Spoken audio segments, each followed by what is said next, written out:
BCom part 1 आर्थिक प्रशासन एवं वित्तीय प्रबंधन,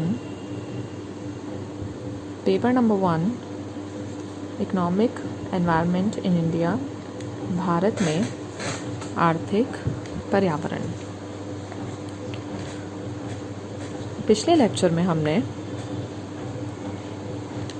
भारत की प्रथम पंचवर्षीय योजना का मूल्यांकन किया। हमने जाना कि किस प्रकार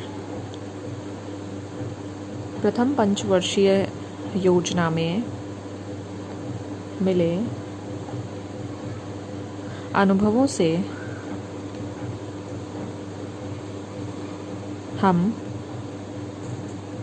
अधिक व्यावहारिक, महत्वाकांक्षी तथा दूरदर्शी दृष्टिकोण अपनाने को प्रेरित हुए। इसके बाद हमने दूसरी पंचवर्षीय योजना के उद्देश्यों को समझा। दूसरी पंचवर्षीय योजना अधिक महत्वाकांक्षी, आर्थिक, सामाजिक तथा राजनैतिक दृष्टि से व्यापक तथा दीर्घकालीन लक्ष्यों से प्रेरित थी,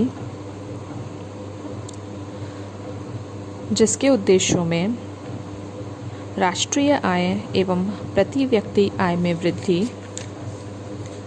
तीव्र औद्योगिकीकरण, रोजगार के अवसरों में पर्याप्त वृद्धि, आर्थिक विषमताओं में कमी तथा केंद्रीकरण पर रोक प्रमुख थे।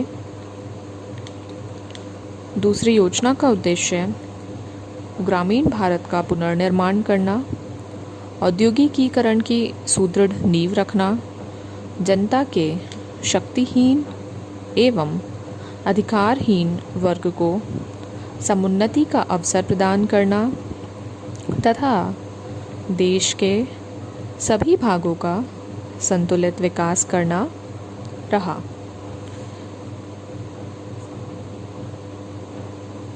द्वितीय योजना की व्यूह रचना को अब हम समझते हैं। उद्देश्यों की पूर्ति हेतु इस योजना में व्यूह रचना अधिक उपयुक्त थी। औद्योगिकीकरण के लिए सन 1956 में नई औद्योगिक नीति की घोषणा तथा औद्योगिक क्षेत्र में आधारभूत और मूलभूत उद्योगों के विकास को सर्वोच्च प्राथमिकता दी गई। जहां प्रथम योजना में लघु एवं कुटीर तथा वृहद उद्योगों एवं खनिज विकास पर कुल योजना व्यय का केवल 2% तथा 4% भाग व्यय किया गया, वहीं द्वितीय योजना में क्रमशः 4% तथा 20% भाग व्यय हुआ। ऊर्जा विकास पर कुल व्यय का लगभग 10% भाग व्यय किया गया। उद्योगों की वित्त की पूर्ति के लिए वित्तीय निगमों की स्थापना भी इसी योजना के अंतर्गत की गई। औद्योगिक नीति में राष्ट्रीयकरण के भय का निराकरण कर विदेशी उद्योगपतियों को औद्योगिकीकरण में सक्रिय योगदान की प्रेरणा दी गई। लाइसेंस नीति में क्षेत्रीय असमानता को दूर करने तथा केंद्रीकरण व एकाधिकार प्रवृत्तियों पर नियंत्रण के लिए उचित व्यवस्था भी की गई। रोजगार के साधनों में वृद्धि के लिए कुटीर एवं लघु उद्योगों के विकास पर बल दिया गया। सन 1957 में विदेशी विनिमय के संकट का सामना करने के लिए निर्यात संवर्धन तथा आयात नियंत्रण की नीति भी अपनाई गई। अर्थात एक तरफ निर्यातों को प्रोत्साहन, एक्सपोर्ट्स को प्रोत्साहन तथा दूसरी तरफ जो हमारे आयात है उन पर कुछ लगाम लगाई गई, इंपोर्ट्स को कम करने की कोशिश भी की गई।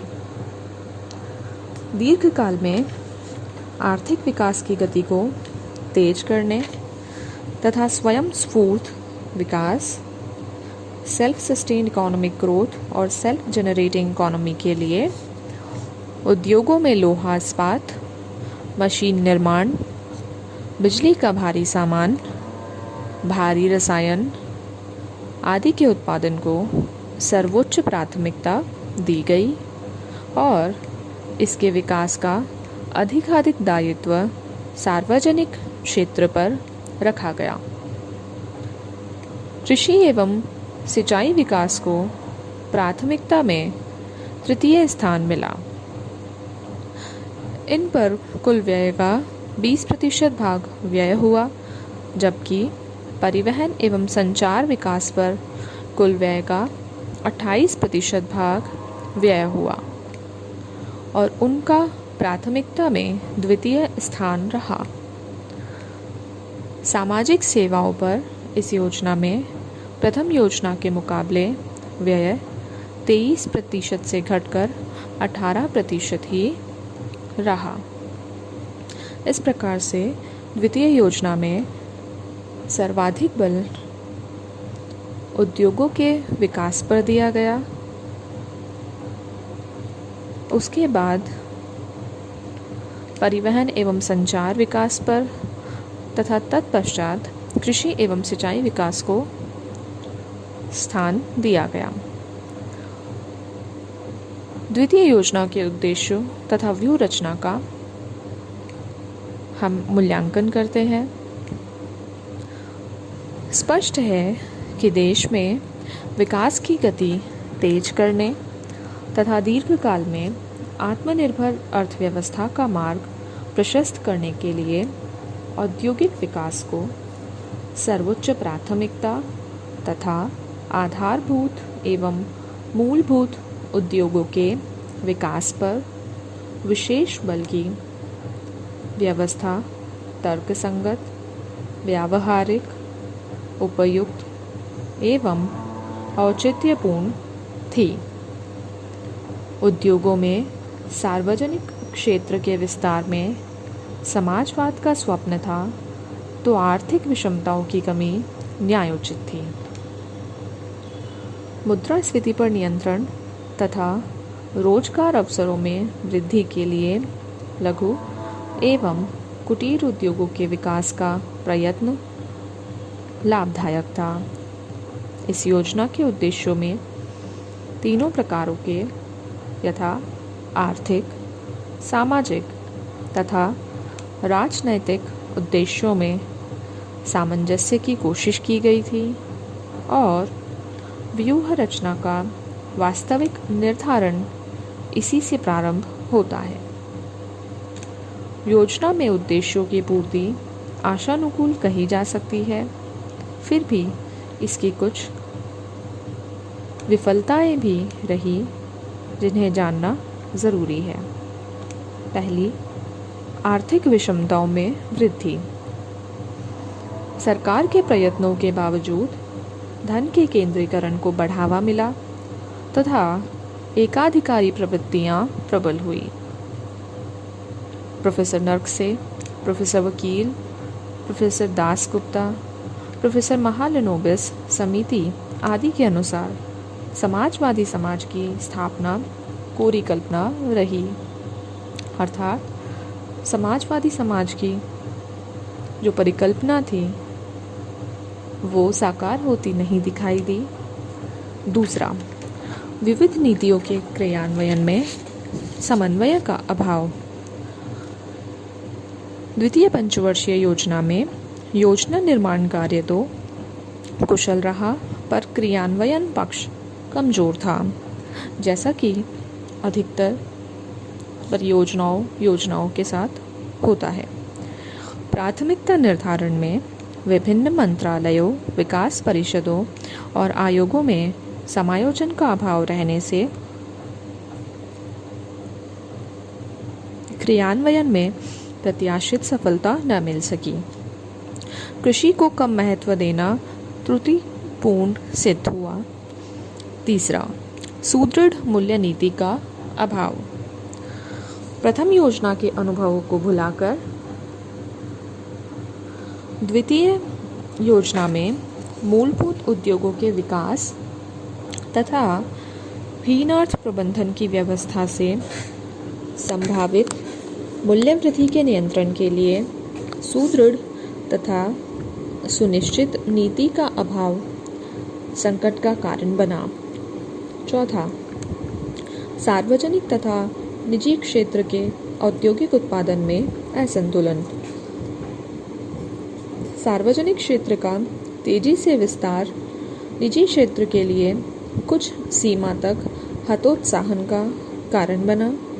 पूंजीगत उद्योगों के उत्पादन तथा उपभोग उद्योगों के उत्पादन में आवश्यक तालमेल न बैठ सका। सार्वजनिक क्षेत्र में विनियोग अधिक हुआ, परंतु हानि की वृद्धि से चिंता भी बढ़ी।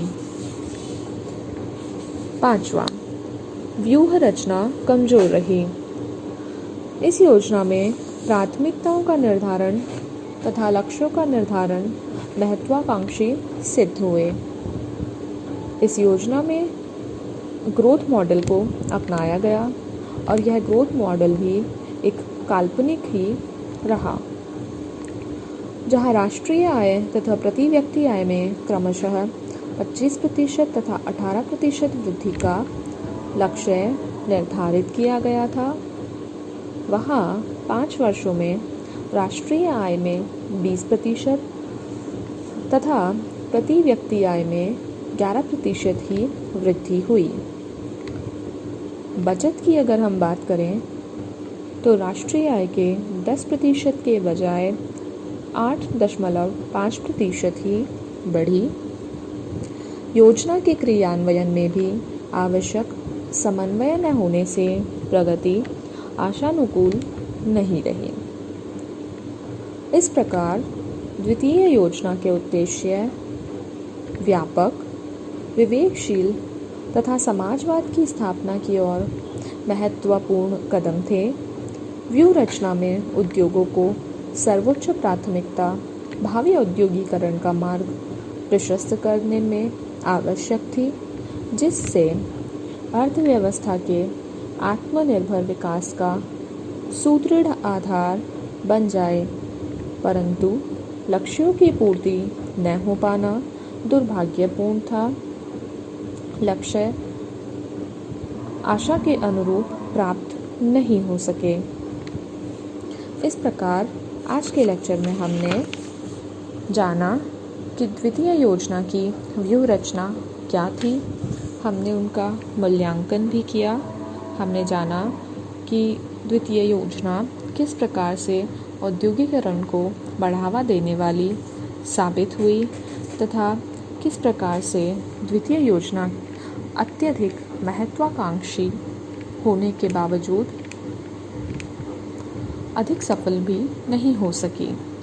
इसके कुछ विफलताएं भी थीं, जैसा कि आर्थिक विषमताओं में वृद्धि, विविध नीतियों के क्रियान्वयन के समन्वय का अभाव, सुदृढ़ मूल्य नीति का अभाव, सार्वजनिक तथा निजी क्षेत्र के औद्योगिक उत्पादन में असंतुलन तथा व्यूह रचना की कमजोरी। तो आज के लेक्चर में इतना ही। अगली चर्चा में हम तीसरी पंचवर्षीय योजना के उद्देश्यों तथा व्यूह रचना की चर्चा करेंगे।